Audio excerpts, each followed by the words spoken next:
আসসালামু আলাইকুম। কেমন আছেন সবাই? আশা করি সবাই ভালো আছেন। ঈদের নতুন সাজে সাজতেছে আমার বাবাটা। চুল কাটতেছে, খুব শান্ত হয়ে বসে আছে।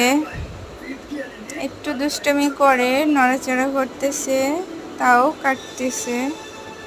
চুল তো কাটতেই দিতে চায় না,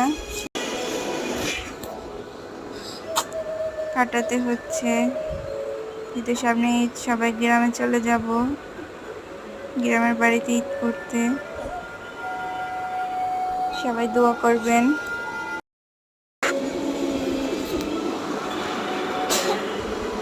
মাশাআল্লাহ, আমার সোনা বাবাটা।